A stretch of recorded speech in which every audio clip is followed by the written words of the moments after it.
நம்மள நிறைய பேர் இந்த பெட்ரோல் பங்கில் தான் ரெகுலராக பெட்ரோல் அடிப்பேன். இந்த பெட்ரோல் பங்கில் பெட்ரோல் அடித்தா நல்லாயிருக்கும். ஒரே டைம் தான் அந்த பெட்ரோல் பங்கில் மாற்றி அடித்தேன். மைலேஜும் வரல, இன்ஜினும் இதோ மாதிரி இருக்குது அப்படின்னு ஃபீல் பண்ணுவாங்க. அதோட காரணத்தை சொல்கிறேன் கேளுங்க. பெட்ரோலாக இருக்கட்டும் டீசலாக இருக்கட்டும், அது டிப்போவுக்கு வர வரைக்கும் ஒரே பைப் லைனில் தான் வருது.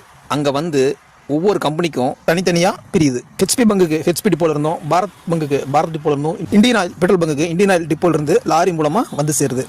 ஆனால் இந்த 3 டிப்போவுக்கும் ஒரே சுத்திகரிப்பு நிலையத்திலிருந்து தான் பெட்ரோல் டீசல் பைப் லைனில் வரும். பெட்ரோல் டீசலை நம்ம நல்லா கவனிக்க வேண்டியது என்னென்னு கேட்டிங்கன்னா, நம்ம ஊரில் நிலத்துக்கு அடியில் தண்ணீர் இருக்குது. அதே மாதிரி அரபு நாடுகளில் நிலத்துக்கு அடியில் கச்சா எண்ணெய் தான் இருக்குது. இப்போ நம்ம ஊரில் ஒரு போரில் தண்ணி நல்லாயிருக்கும், ஒரு போரில் தண்ணி நல்லா இருக்காது. அதே மாதிரி தான் அங்கேயும் ஒரு கிணறுல கச்சா எண்ணெய் குவாலிட்டியாக இருக்கும். அதே மாதிரி இன்னொரு பக்கம் எடுக்கும்போது கச்சா எண்ணெய் குவாலிட்டி கம்மியாக இருக்கும். நம்ம நாடு நிறைய நாடுகள்கிட்ட கச்சா எண்ணெய் வாங்கிட்டு இருக்கு. இங்கே இந்த நாட்டில் கொஞ்சம் குவாலிட்டியாக இருக்கும், அந்த நாட்டில் கச்சா எண்ணெய் கொஞ்சம் குவாலிட்டி கம்மியாக இருக்கும். அப்போது அந்த மாதிரி ரிஃபைன் பண்ணுறப்போ கொஞ்சம் மாறல் இருக்கும். அது நம்ம வண்டி கடிக்கிறப்போ கொஞ்சம் வித்தியாசமாக இருக்கிற மாதிரி இருக்கும். பட் ஒன்றும் ப்ராப்ளம் கிடையாது.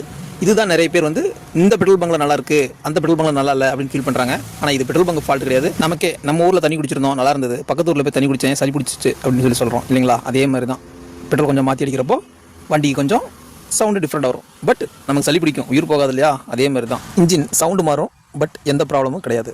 இந்த தகவல் உங்களுக்கு பிடிச்சிருக்குன்னா லைக் பண்ணுங்கள். இதே மாதிரி தகவல் நிறைய உங்களுக்கு வேணும்னா சப்ஸ்கிரைப் பண்ணுங்கள்.